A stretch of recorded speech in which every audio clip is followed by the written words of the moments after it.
Check us out to hear the latest on life in the volunteer state. Yvonnca and her guests discuss everything from life, love, and business with a Tennessee flair. It's a Tennessee thing. Always relatable, always relevant, and always a good time. This is Talking Tennessee. And now your host, Yvonnca. This episode is brought to you by the Landes team, your go-to real estate family in East Tennessee. If you are looking to buy or sell, we are the ones you should call. Give us a call at 865-660-1186 or check out our website at YvoncaSellsRealEstate.com. That's Yvonnca, YVONNCA, sellsrealestate.com. Welcome back to Talking Tennessee with Yvonnca. I am your host. And I am here, I have to say it, my sissy. My sissy's in the building. Carla Burrows from Genesis Title is here to inspire you. Welcome, sissy. Thank you, sister. I want y'all to know, you could not have a closer relationship with a family member than this relationship right here. Me and her have grown up together. We have had children together, got married, built businesses. So this one, I will tell you, means more to me than any podcast that I've ever done. And you'll understand why. Carla, welcome to Talking Tennessee. Thank you. I love you. I love you. I love you. So, who is Carla Burrows? That's deep. Okay. That's deep. So first of all, I guess I would say that I'm a woman who fears the Lord. Yes. And fears the Lord as in I respect Him, I run after Him, and I'm a wife, high school sweethearts, and 27 years now. Yes. I'm a mother of 4 with a 13-year gap in between what was our youngest. Yes. So Cameron is 24, Bebe is 17 now, and the twin boys are 4. And let me just say this. The day that she called me to tell me she was pregnant with my nephews, I guess she forgot who her sister is. And so I guess she thought she was going to call and I was going to say something profound just to get her through. And all I did was laugh. No sympathy. None. None. I laughed, but I truly believe that God makes no mistakes. No. He makes no mistakes, and He knew what you needed.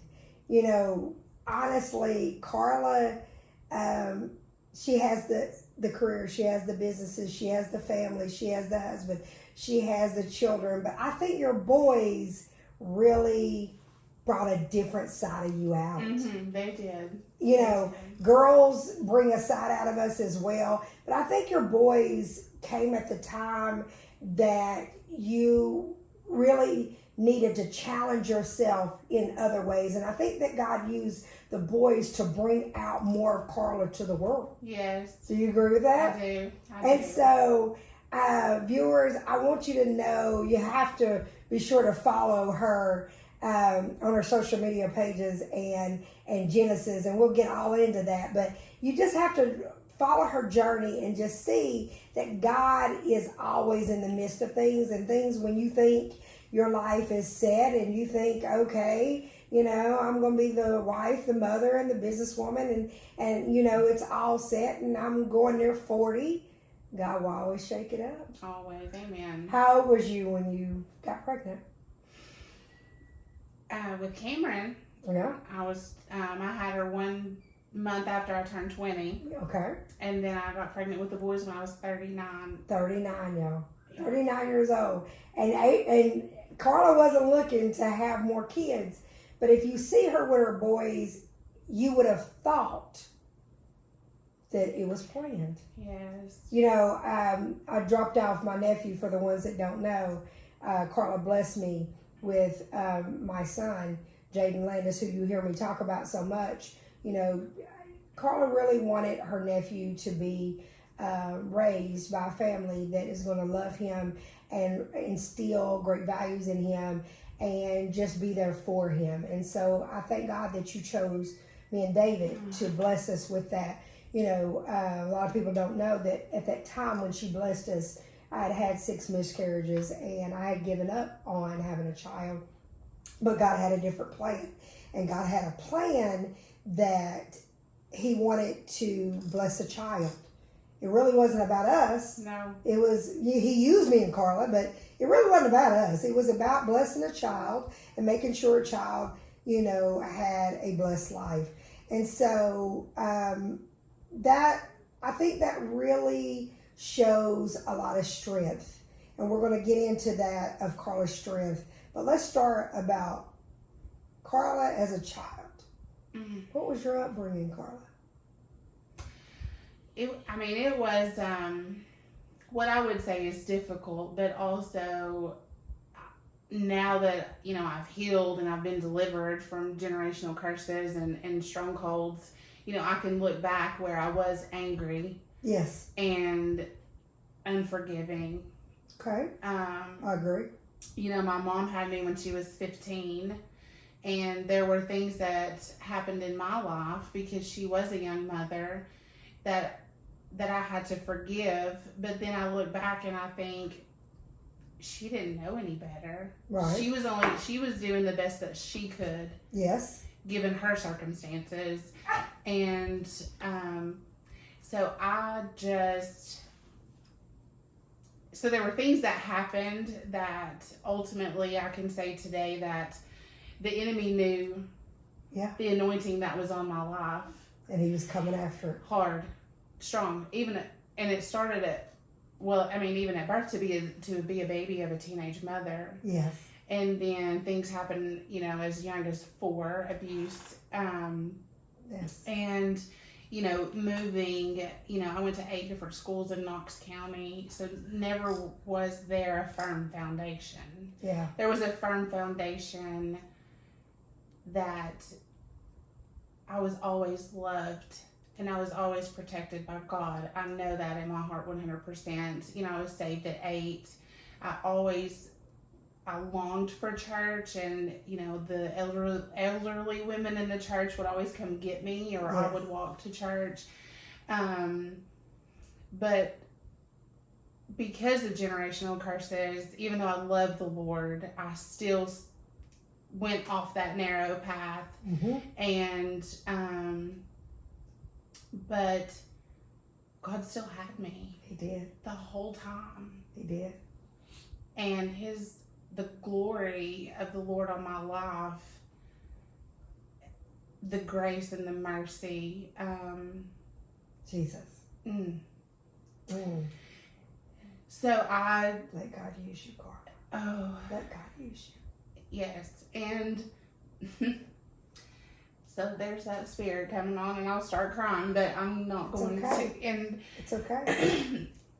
You know, just, you know, the day I turned 18, well, I quit high school. I quit school. And Jesus. I did not, school just wasn't for me. I would go in the back door or come in the front and go out the back. And so truancy was an issue, and it was easier for all involved, meaning my mom and the school officials. It was easier for me just to sign out when I turned 17. And I did. The day I turned 18, I moved out and in with Jason, my husband now. And, you know, then I had Cameron 1 month after I turned 20. Are y'all hearing this? Let's go back one thing. Okay. She said she quit school at 17 years old. There was generational curses that were there. And I can name a story that you told me. Do you remember you telling me a story about a neighbor? I think you can correct me. That you were sent to school and some way you got lice in your hair. Oh, I always had lice. Kept it. Okay? She had lice in her hair, and she literally was it a neighbor Yeah. that cut your hair? She treated Please my tell hair. that story. So we lived in a concrete building that was split up into 6 different apartments. And we were on the top floor. She was on the bottom. And I was outside playing, and she called me. She was like, "Hey, come here." And I went down there, and she treated my hair for lice. And I remember having the treatment on my hair, and my mom was hollering for me or whatever. And so, of course, my mom got upset that this woman was treating my hair. Yes. But, that was, I just... As a kid, you want your parents to protect you. You want your parents to be your security. But what I'm hearing, you didn't have security. You didn't have protection. You didn't have the earthly protection. Right. You had the godly protection. God allowed you to go through some things and experience some things that were very, very traumatizing. I mean, living in a house with your parents and constantly having lice and going to school and not having a lot of money and clothing and those different things, that can do something to a child. Oh, yeah. Oh, for sure. So like in school back then, the nurse would come in there with her pencil and she would be checking everybody's hands. And I knew I was going home, every time. And I know it was embarrassing. Oh, gosh, yeah. But thankfully, I switched schools 8 different times, so She's like, so that did help a little bit. What did that, with the 8 schools, switching from school to school, what did that do to you?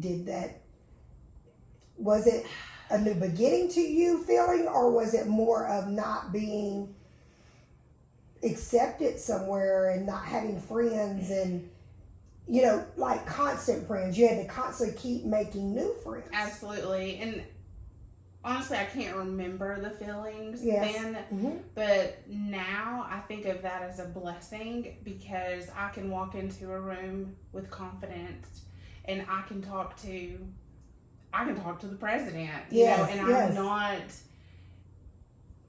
I look at people and I'm like, they put their pants on the same way I do every morning. There you so go. why would I think that they're better than me or more powerful than me or anything like that? So I think it gave me a confidence. Yes. And I lean on Joshua 1:9 to be strong and courageous, to be strong and brave mm-hmm. in every situation I walk into, because I know that the Lord already has my steps ordered. Already. And I walk into it with bravery mm-hmm. and strength. And so you had the curses there. You had the shackles on your feet. Strongholds like no other. Yeah, and so it was like, first of all, you got saved, and you got saved by God. Yeah. Okay? But then you got saved in an earthly way by God again in the public eye. Okay? Mm-hmm. But you had to go through some things. So at 18 years old, she moved out of her mom's house. She moved in. He's her husband now, but she moved in with her boyfriend. Yeah. Okay? She moved in with her boyfriend, and she went down the road of, she didn't know who she was. I mean, there was no way you knew who you were. And where you are now, you don't look like what you've been through. But yeah, I mean, nothing like what you've been through. And so what was that like, going from your mom and dad's house, or your mom and stepfather's house, to moving in with your boyfriend? Did it feel like more security, or did it feel like this is just what I have to do? Both. Okay. Both. I think with the abandonment, and because my mom being 15, my dad was 17, and even though he lived in Knoxville, there was never a relationship. Okay. So there was that abandonment as well. And abandonment is real. It is so real, especially in our communities. There's so many people that need to deal with their abandonment issues and don't realize a lot of the decisions they make in their adult life has to do with the abandonment issues. Please speak on it. Yes.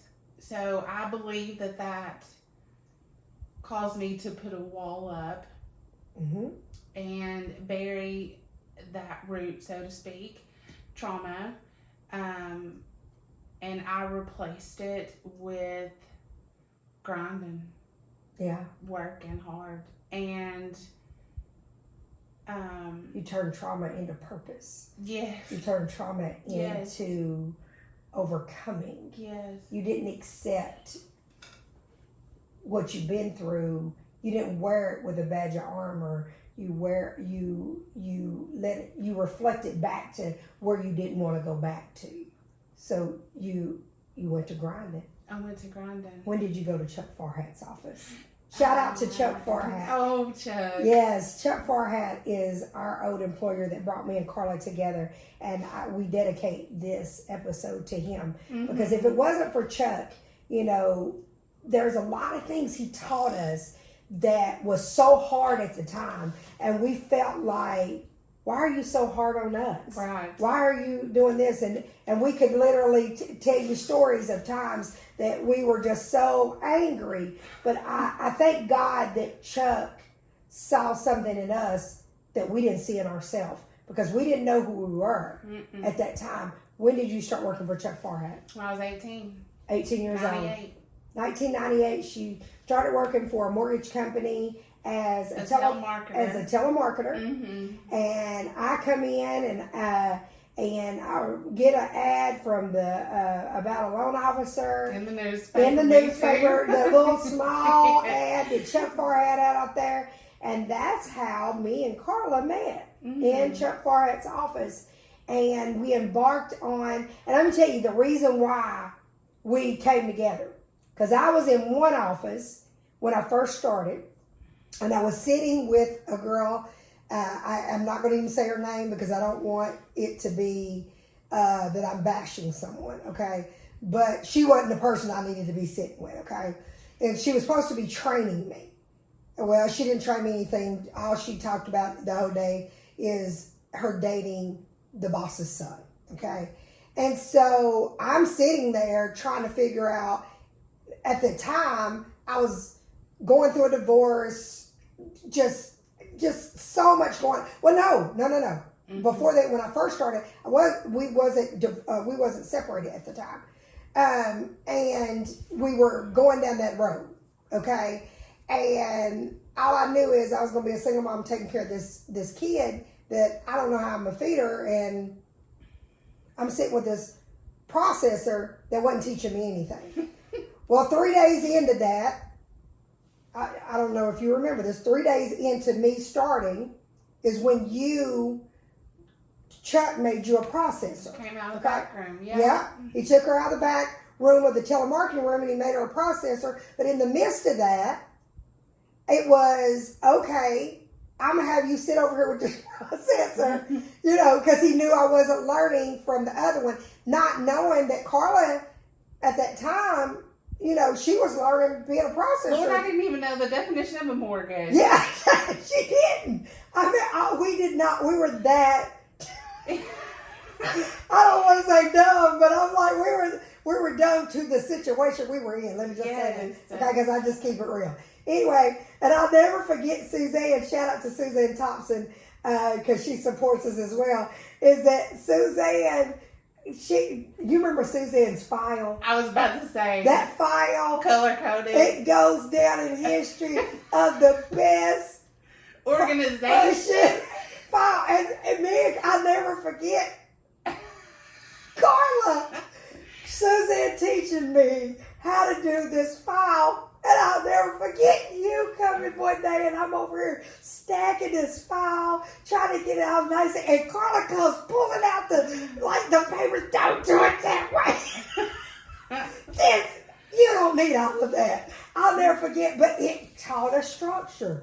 It really did. So Suzanne, listen, we had to lean back to that many times. I want you to know that. But Carla pulled out them papers and that's how our friendship started. I think it was Chuck that pulled the papers out. Was it? I just remember. I think was it it Chuck? Okay, well, let me refrain and say it was Chuck that pulled all them papers out. And oh my gosh, and we're sitting here like, we don't know if it's right or wrong, because I mean, Who are we? We haven't been in it 3 days. I mean, you know, but I just think that God had his hand all over us, Carla. I mean, I was in a marriage that was not good for me. Not saying the person is a bad person, rest in peace, because he has passed away. He was a good person because he gave me my daughter, you know, but we wasn't good for each other. And, you know, a lot of things, I think that my ex-husband felt like, I think he believed in me. He really did believe in me. But it was for his gain. You know, he wanted to push me to places where God wasn't ready for us to go. I think that even with you, Carla, you were so traumatized by your childhood that, you know, if we wouldn't have had a Chuck, I don't know where we would have been. God used him. And please share, you know, what was your beginnings? Starting in mortgages. Yeah. What was it like? Wow. Well, it was not efficient because we had dial-up internet, right? Correct. And it was very hard because I didn't know what a mortgage was, you know, because the generations that I knew, you know, my mom, my mom didn't know my paternal side, so I didn't know what a mortgage was. Correct.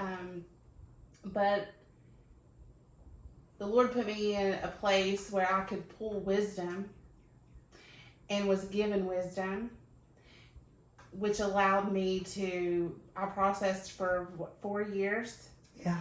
And then got a job opportunity as a title agent, and I went over to title and started doing processing and closing transactions, purchases, and refis. And now keep in mind, she didn't know how to do any of this. She's traumatized. She doesn't have family support. No. Her mom and dad was not in her life in a positive way. Okay.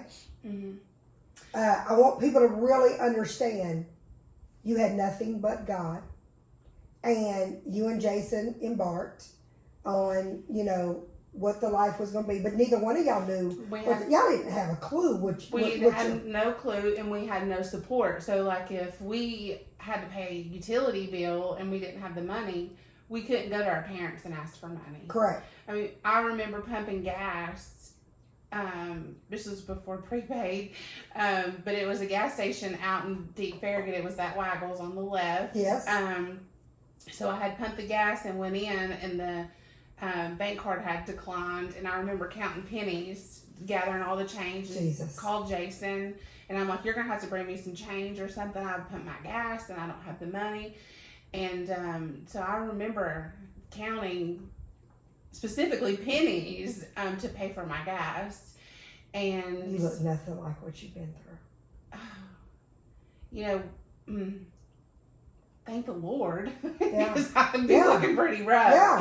Yeah. Because if you really think about it, is even in those times, you know, even once David got in my life and everything, you know, that's why I thank God that David does, you know, he will always relate back to God, and he'll say, look how God has brought us through, you know, that type of thing. He doesn't try to take credit for, you know, my success, and I don't try to take credit for his, because our beginnings, we did not have, you know what I'm saying, we were just trying to figure it out, but we were just making it day by day. You know what I'm saying? You know, you calling Jason, telling Jason to bring you some change or whatever, but he didn't have no more than you had. You know what I'm saying? So, only person that could make us is God. You know, that's the only thing that, you know, David said to me the other day, Carla, he said, I look at you now. And he said, I knew you was going to be, you know, something great. But he said, Yvonnca, I look at you now. And he goes, I would have never been able to imagine this. And I was like, well, you couldn't imagine. I couldn't imagine. You know what I'm saying? Because we have accomplished things, but it wasn't easy. You know what I'm saying? You had a baby at 20. It wasn't given. It wasn't. It wasn't given, and you had to go in and go to that job every day. Nobody went there for you. No. Nobody. No. Okay? Our families didn't go. Our husbands didn't go. Nobody went. And working in a mortgage company with a lot of men working in there, and women were not on the same level. Mm-mm. Okay? It could have broke us, but it strengthened us. Yes. When you got to title, tell them what that was like. That was hard, you know, because at that point I would have had, Cameron would have been like 2. Okay? And then we... Was you scared to switch from mortgages to title, or was it the money? I wasn't scared. The money had me hyped because I went from, you know, what, $6 an hour at the mortgage company. Oh, wow. Oh. Plus, I would get bonuses on every file that I processed that closed. But even with that, honey, it was a struggle too. But I was counting pennies. Yeah.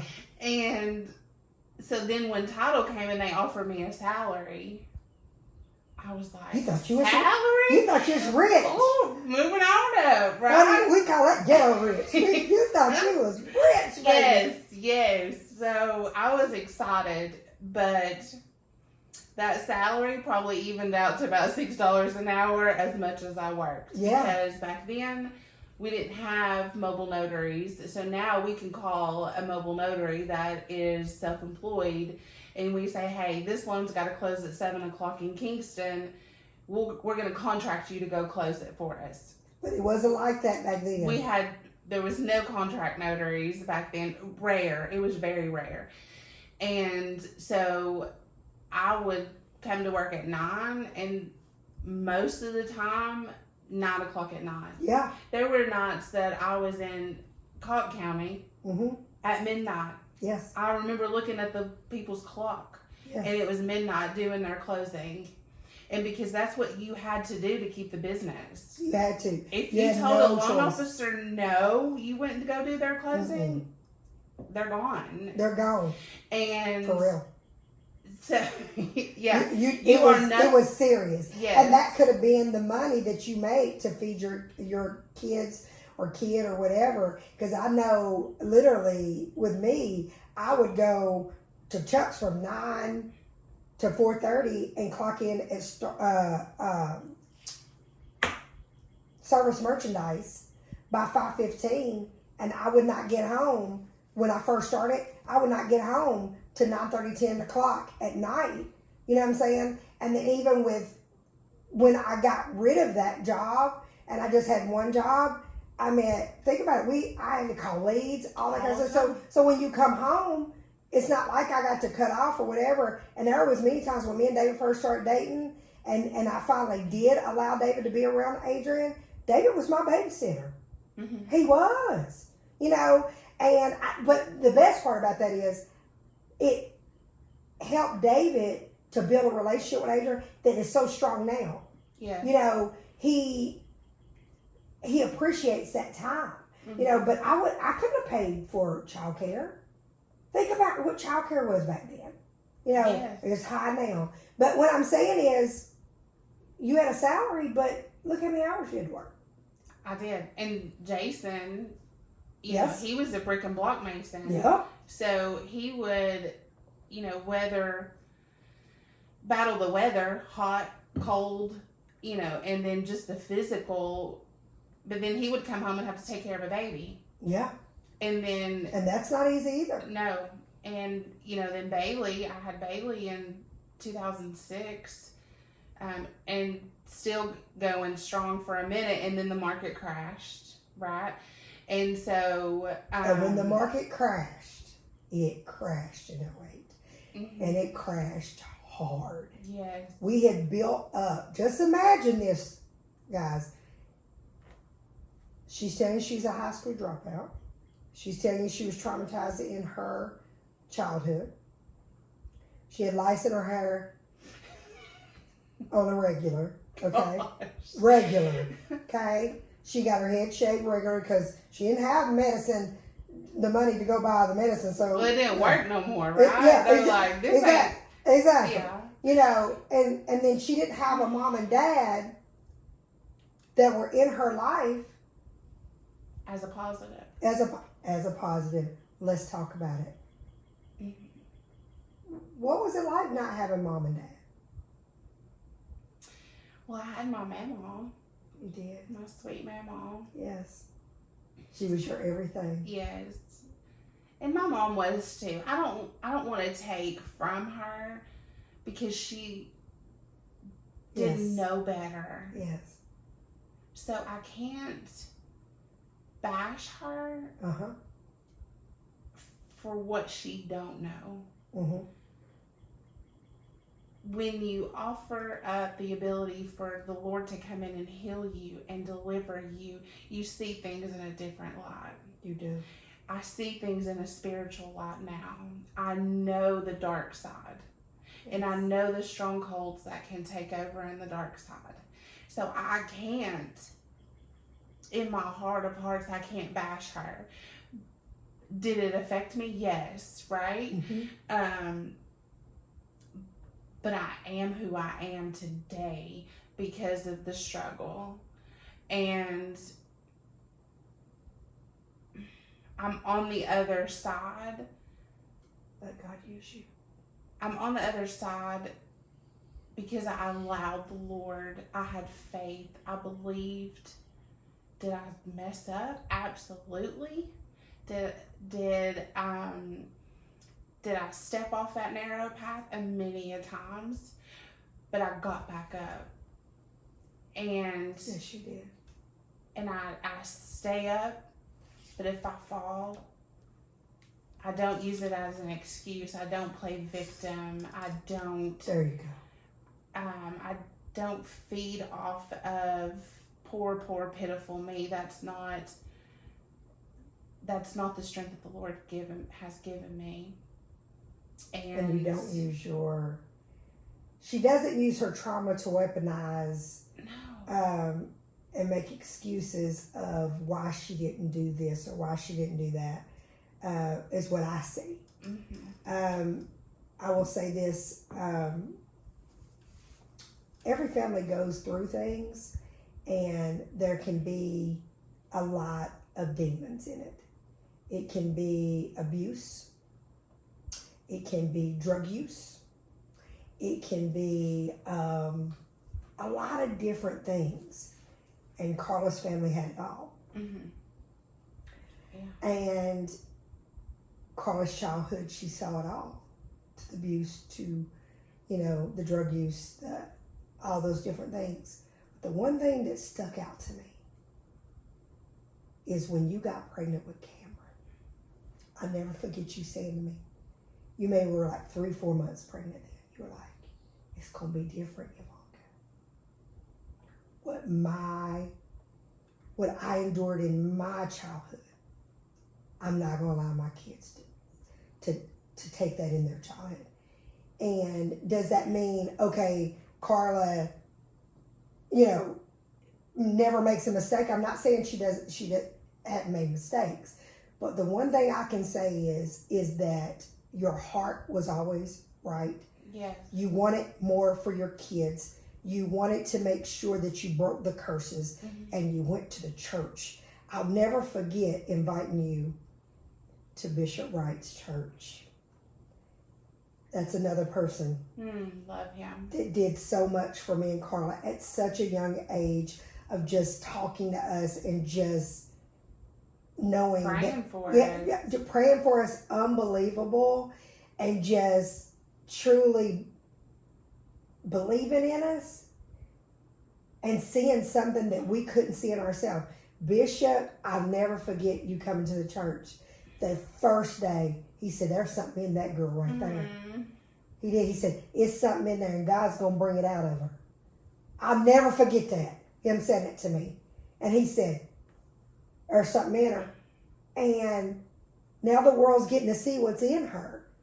And getting to see God, it was all in his plan. Mm-hmm. So let's go to the let's go to the next chapter. Good stuff, and that's gonna be that. Do you want to say? Start with Genesis. Start with Genesis. So Genesis, so I guess I started claiming that I was going to have a title company probably like 05, 06, 2005, 2006. However, even though I was speaking it, Jesus. the trauma on the inside was like, who are you to speak such a word? You can't do that. Oh. I mean, I had like a 400 credit score, and if you remember, Chuck used to tell us, for a 400 credit score, you get that name for your name. You get that for your name and address. Yes. Oh, he would dog out a 400 score. I mean, literally. You know, I had collections.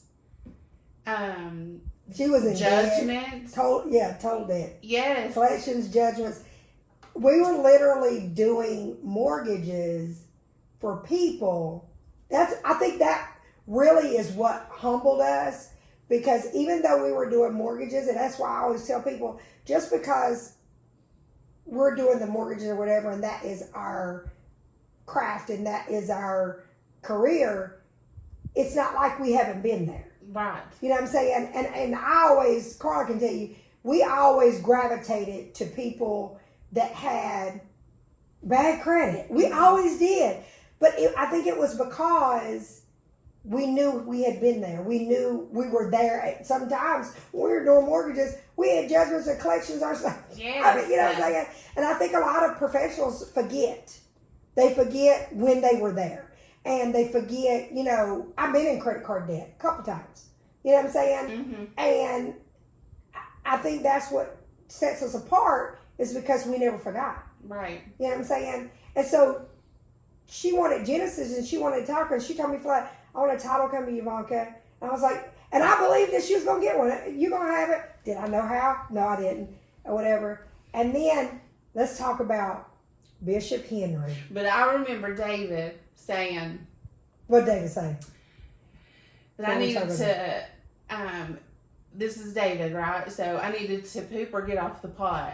And I will never forget that, because I talked about it so much. He didn't say that word, but he said another word. But you know how David is. Yes, and y'all that's know what how he David kept is. telling me.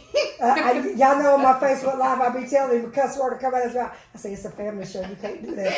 Yeah, so he didn't say poop. No, you didn't. Let your imagination go. Yeah. So I remember that to this day. Well, so I went to Kingdom Life that weekend, me and my girls, and I think it was like a revival week, or maybe we were celebrating Bishop, one or the other. We might have been celebrating. I think it was both. I think it was he did a revival, and the last day, because Bishop never liked those multiple days of just talking about him. Yeah, I think the very last day, that Sunday, was the day that we were celebrating Bishop. And Bishop Henry, out of Florida, was coming to close out his revival. Yes. Go ahead, tell the story. So me and the girls are in the congregation, and Bishop Henry's up there giving a word. Go back a little bit. This white girl. Only white girl in the thing, with two white kids, come into predominantly black, well, just say a black church, because there was no other whites in this church, okay? She's sitting in the middle of this, middle to the back of this, on the left side. I remember this, in the back. Go ahead. Okay. And he stops, and I've had no experience with prophets, prophetic messages, nothing like that. So he stops, and I'm like, he's like, okay, I need you to come up here to the front. And I'm looking around like, okay, so is this like halftime show or something? Keep in mind, she had never been in no black church. And so I'm watching, and then he calls me out by dress color, right? So I'm like, oh no, I know I can't worship and sound beat, right? I know. You don't have to call me out. This is what's going through my head. I'm like, Lord Jesus. So my little white self goes up there. And I'm standing in the pulpit, and Bishop's like, what's the name of your business? And I was like, Jesus. me just tell you, y'all know Adrienne's my producer of this show, and Adrienne does all the things. Adrienne is over here dying right now, y'all. Go ahead. Oh, it's real though. It's This real. is fun. And I told you, I didn't prepare for this interview. Mm-hmm. She didn't prepare for this because I wanted to be open and raw. Go And ahead. it's all love. It And is. So I go up there and Bishop's Little like, white girl in a black shirt. yes. Go up there and Bishop said, what's the name of your business? And I was like, what? I was like, I don't have a business. And I turned to my right and I seen Yvonnca and she was crying and I was like, something's happening right here. What's about to happen? Why is Yvonnca Why is crying? she crying? And I turned back to him and I remember my ears started ringing and I could hardly hear what he was saying, but I got bits and pieces and I must have looked even wider than I was because he said somebody probably need to get her a chair because she might Yes, pass yes. out. And so he said Your knees were knocking. Oh, like, yeah. the spirit came on me. Yeah. And he said the Lord said for you to open the business that he will provide to you as a David at Saul's table. Jesus. And it took 10 years for me to know what that message meant. That message meant that I have been a David to these business owners all the years prior. Jesus. And I have been a David to those Sauls in my life. I have ran their business. I have taken care of their business just like it was my own. Just like David served Saul. And Bishop said, the Lord has prepared a table for you. And that fired me up like no other. So, of course, now the enemy comes in, right? And he's like, okay. So, you're a high school dropout. You have a 400 credit score. You have no money in the bank. You have judgment. How are you going to open a title company? And this was in 2010. Are y'all hearing this? So I was like, okay, so first thing I need to do is I got to get my GED because no underwriter, title insurance underwriter is going to sign me if I don't have a diploma. And so I went and I got my GED. Then I went and got my title agent test. Jesus. I failed it the first time. Yep, I had I to remember go back that. up here on, yeah. Wait a minute, we're going to go back for 1 second. Here's the connection. In that same prophetic word, he told her to link. He said, he used my last name. He said, Land. He said, wait a minute. He said, I see y'all doing something together. Mm-hmm. And do you remember him saying that part? Because Yes. she was so in the spirit, y'all. It was so powerful. And he broke down my last name.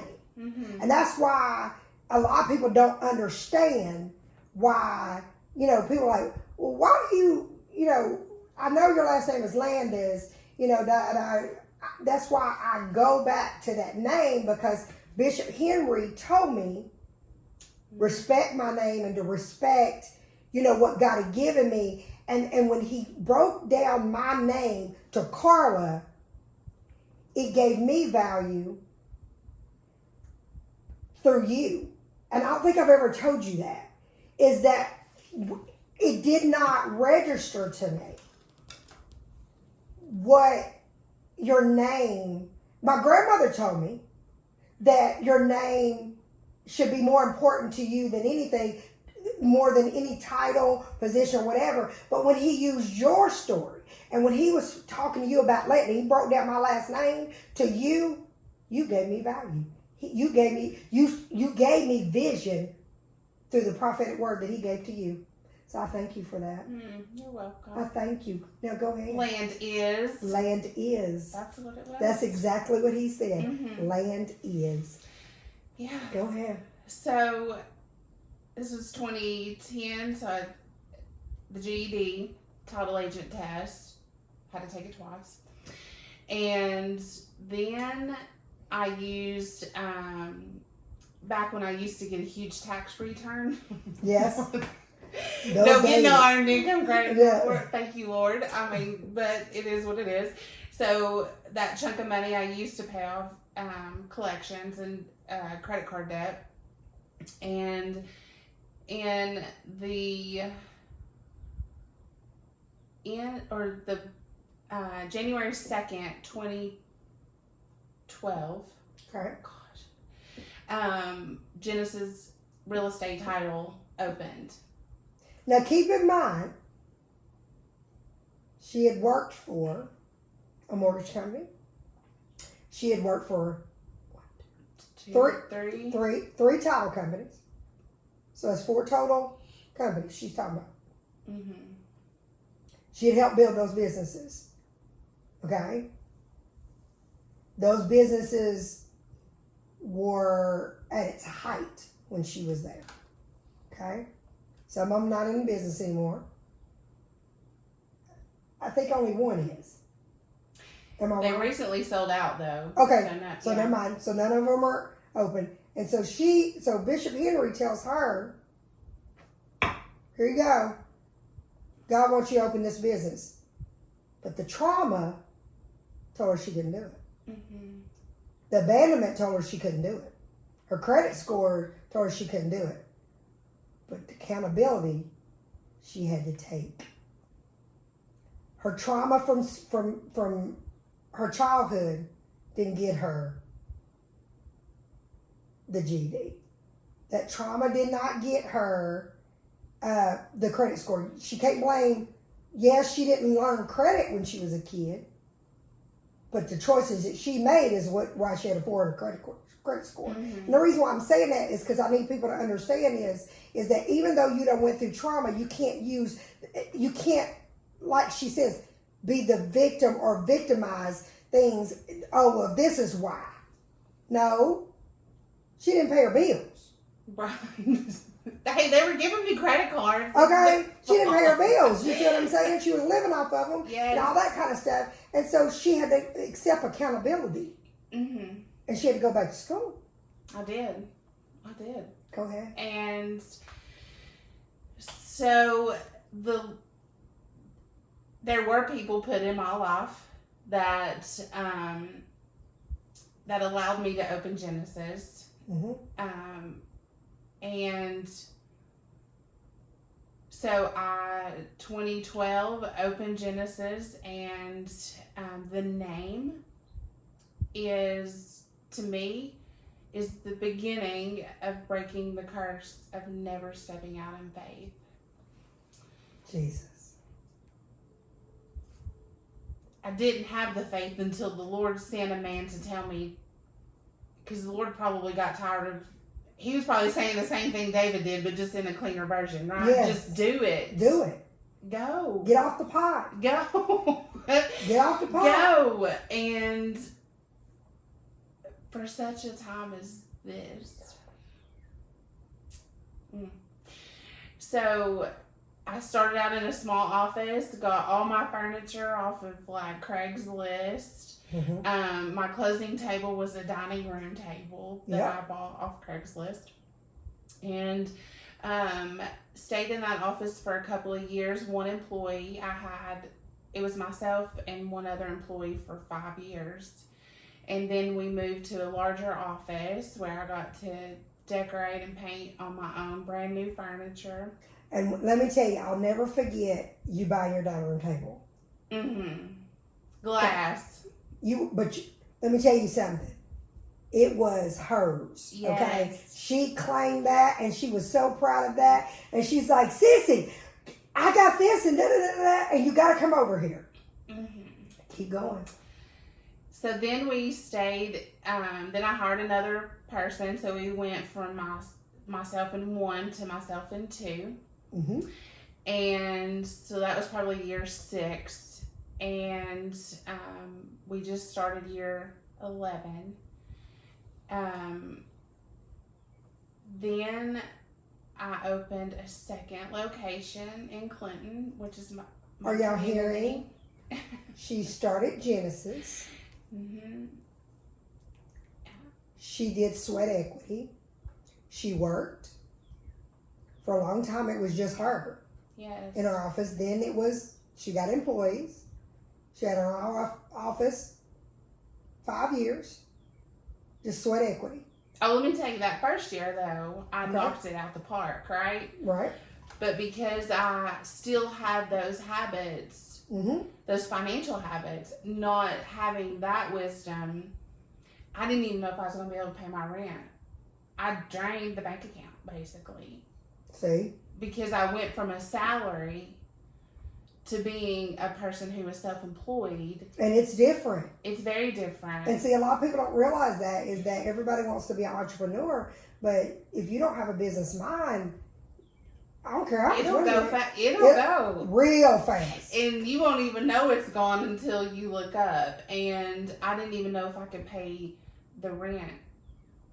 And did I quit? No, I just kept going. And today, go ahead. Genesis is debt free. Debt free. She owns 2 title companies. She owns one off of North Shore, and she owns another one in Clinton. And so the best part of Genesis is just knowing you had to believe in yourself. You had to figure out a way to believe that no matter what I went through, it doesn't define you.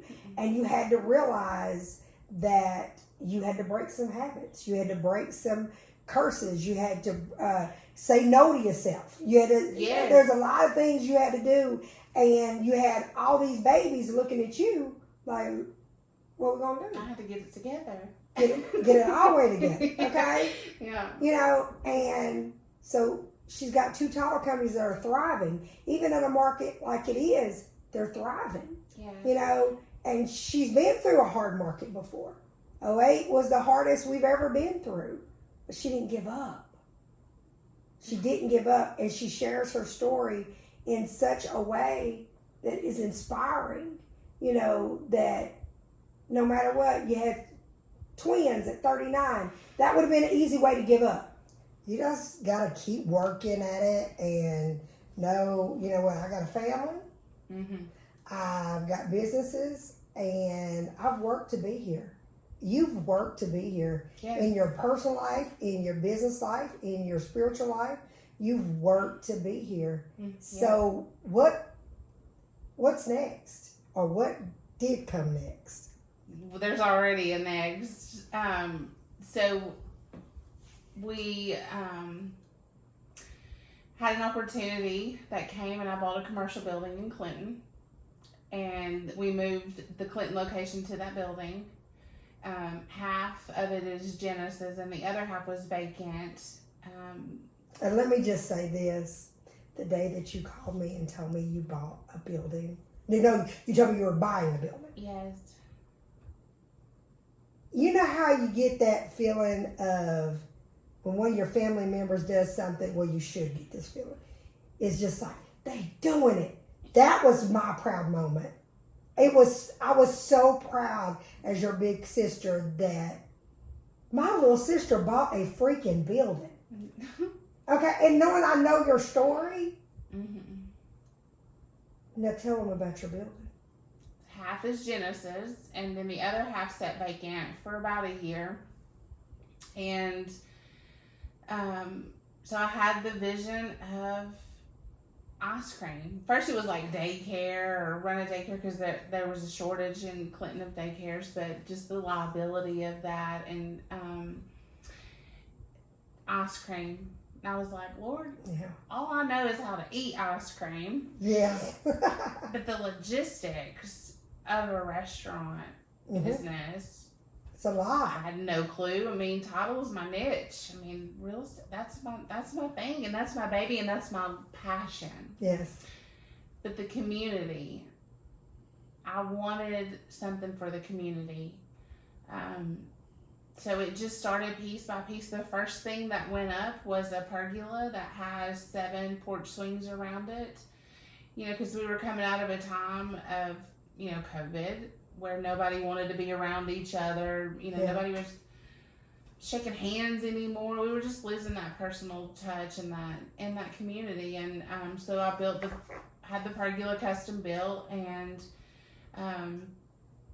then we started on the build out of the ice cream shop, and the Lord again just put people in my life with wisdom, and One man was from out in California that helped me with all the equipment and the layout, and I hired the subcontractors and had the ice cream spot built. And are y'all understanding? This is not something that she knew. And so the biggest thing I would like viewers to realize is follow your dreams and create dreams. Some people don't take time out long enough to stop to jot down things that they like or they would like to do. That's where dreams come from, is when you figure out what you like to do, what you're passionate about or whatever. She's a Tyler girl. Mm-hmm. All day, every day. Okay? Mm-hmm. But she wanted to do more. Yes. I mean, she had these 2 boys. She wanted to do more. And to the people that's out here that think you can't do more than one thing, we're showing you can. Yes. And you can do it efficiently. And you can do it without dropping the ball. And both businesses thrive. And you've done it, Carla. I did. I'm one of her agents. She has not fell short on one of my closings. Anytime I call and I need a question answered, questions get answered by her or her employees. And she has put the right employees in place that she can go build more wealth and build for her community. I commend you on that. Because the girl that didn't come from a lot could have had those abandonment issues to reap its head on Burville. And it wouldn't have never been. Only thing I can remember you saying is, I said, well, why are you in an ice cream shop? And you said, Yvonnca, the community needs it. You didn't say my family needed it. She didn't say that. She said, Yvonnca, the community needs it. She's like, I just see a need. Clinton does not have, like a full service ice cream shop. Mm-hmm. And we don't have indoor seating because the vision was community.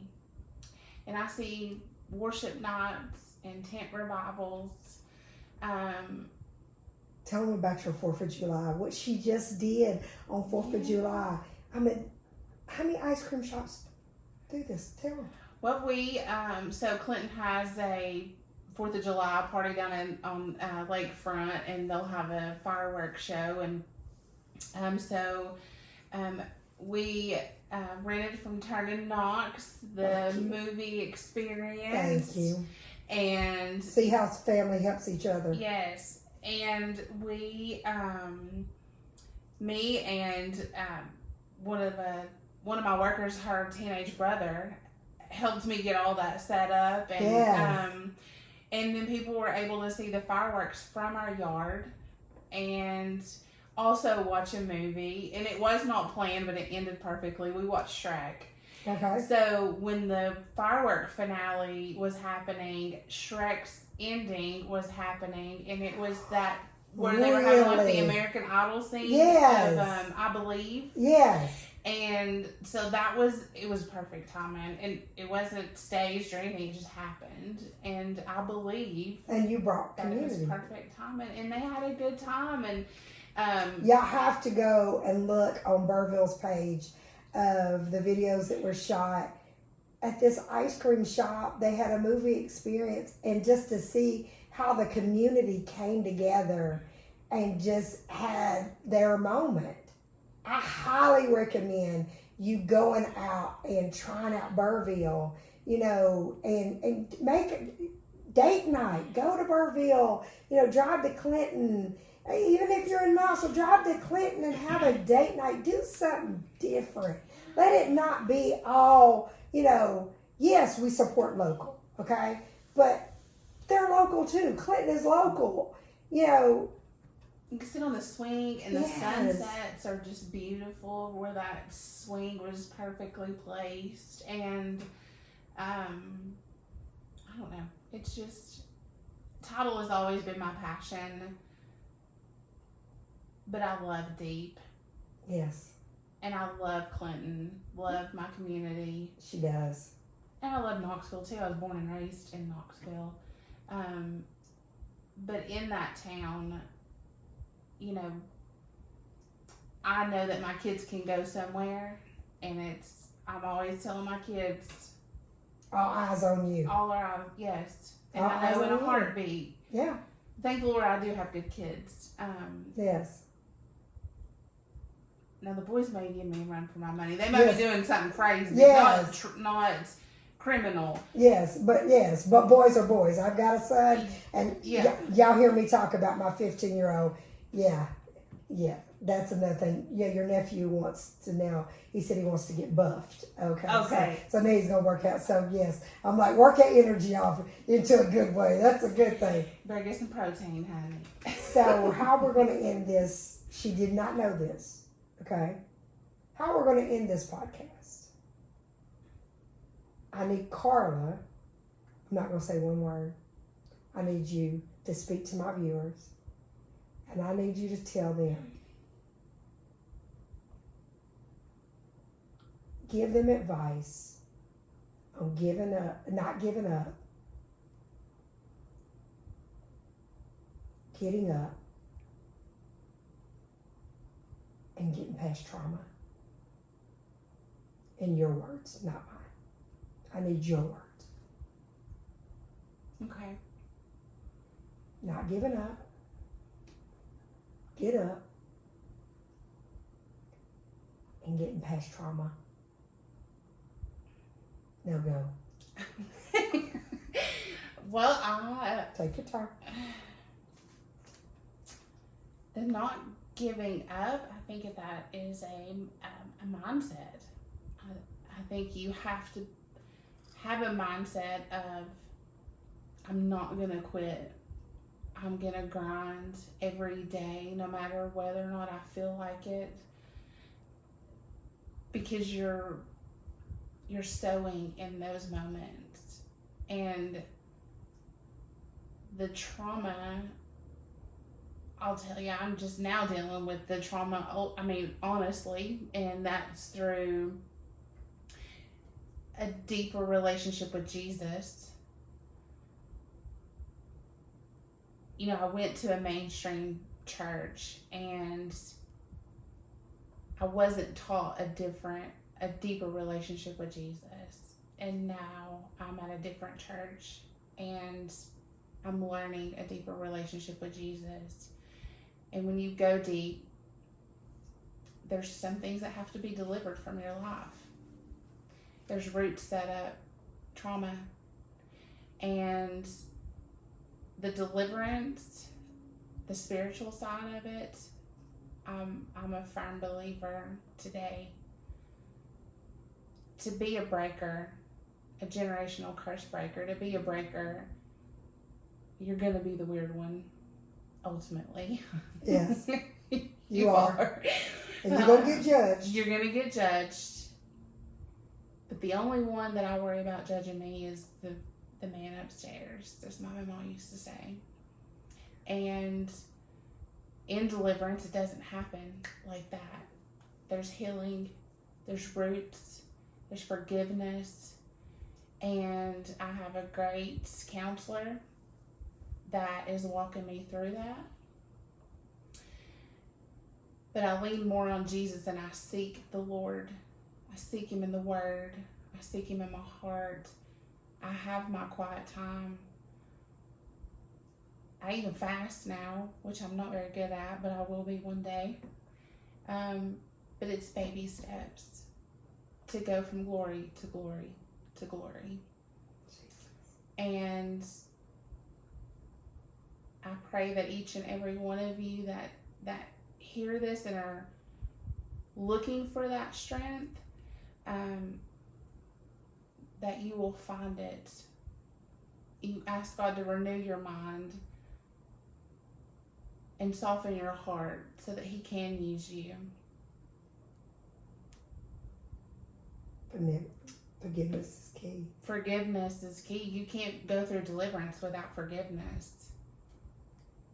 And the last one is getting up. Getting up. Just do it. there's not a recipe. It's not. There's not a recipe. People ask me all the time, Yvonnca, how do you do so much? Because I don't think about it, I just do. I just do. And I just pray to God that He gives me the strength to do. Yes. But, and some people's like, well, I don't have the strength that you have. But when you get in the Word, when you get into God, He'll give you that strength. You got to pick up that Bible, dust that Bible off, and you have to say, you know what?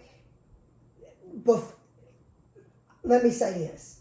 Before I knew how to search in the Bible, I would pick up the Bible and I would open up the Bible, let it fall open, and wherever it fell open, that's what I would read.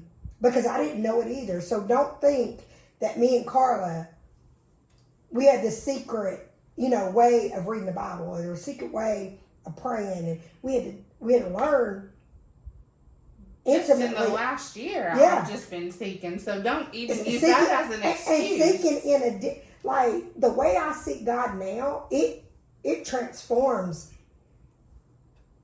weekly, daily. I mean, I don't seek Him always the same way. No, and I wake up praising God. Thank you, Lord. And let me say this. I'm going to touch on when she was saying that, you get judged or whatever. When you start seeking God, you'll have family, friends, strangers that will tell you that, you're being weird or you're being this or whatever. You're crazy.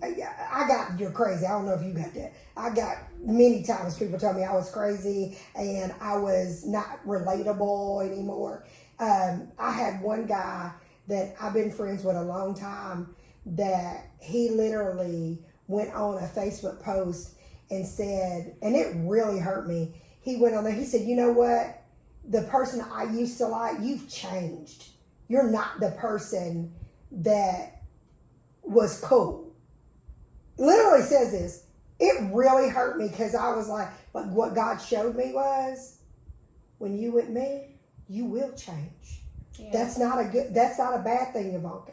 That's a good thing because that's what you're supposed to do is change. So people will weaponize you and make you feel like you're crazy or make you feel like that you are the problem or the trouble or whatever. The more they do that, that's when you know you're on the right path. Mm-hmm. Because people, when you're on the right path, the devil's is coming in to steal your joy. So you have to realize you got to get up and, like she said, you just got to do it. Yeah. You know what I'm saying? Mm-hmm. Carla, what's next? What's next for Carla? I promise you I'll bring her back because she's great for this podcast, y'all. What's next? I don't know. I don't know. I just waiting on God to tell you. Absolutely. I don't make a move without Him. She says she don't make a move without God, and that's key. And just remember, a day to Him could be 1,000 to us. Correct. Oh yes. So patience is key. Yeah, and realize and it doesn't, like she said, doesn't happen overnight. No. Thank you for coming. You're welcome. I love you. I love you. And I'm proud of you. Thank you. And I want you to know that you inspire me. Thank you. You pull things out of me that you don't realize you pull out of your big sister. Mm. And for title, Genesis title, I highly recommend. They're the best in the business. Okay? The best in business. I'm not saying it's because my sister, because she can tell you if I didn't believe that, I would not do business with her. She knows this. Mm-hmm. Okay? They are the best in the business. They are very detailed. They always make sure your closings are a smooth, joyful experience and for you to get closure in the right way. They protect your investment. So I highly recommend you to look out for Genesis. And please tell how they can get in touch with you. So it's Genesis Real Estate Title. And the phone number is 865-454-8000. And you can find us on socials. Our website is genesisrealestatetitle.com. In Burville. And Burville Sweet Treats. You can find us on socials, Facebook, Instagram. We're located at 195 Edgewood Avenue in Clinton. So if you come to the four-way of Highway 25 and 62, there's a Walgreens there on the corner with a Burger King beside it. And our building is directly behind Walgreens. Very easy to find. Oh yes, very easy. And it's the yard is has a black fence around it so that the littles don't run out in the road as they're running around and eating their ice cream. So it's Burville, Burrs and Cold. Burroughs is our last name, and then also Clinton. The history of Clinton, it used to be called Burville. So it has 3 different ties into the name, but it's Burville Sweet Treats and Clinton. There you go. So I highly recommend you to go out, have a date night, have a family night, go to Burville, sit on the swings and swing with your family, and be present with your family. And for the events, we will make sure that we will be posting all the different events that's coming in the future, so you'll know what all Burville is doing and all Carla's doing, and make sure that you support her, support local, and know you are worthy.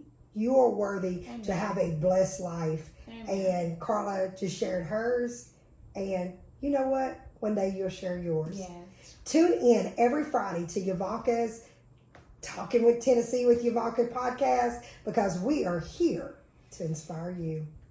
Bye, guys. Thanks for listening to Talkin' Tennessee with Yvonnca. Watch out for our weekly episodes from the first family of real estate, and check us out on the web, www.yvoncasalesrealestate.com. See our videos on Yvonca's YouTube channel, or find us on Facebook under Yvonnca Landes and Twitter at Yvonnca Landes. And don't forget to tell a friend about us. Until next time, Yvonnca signing off.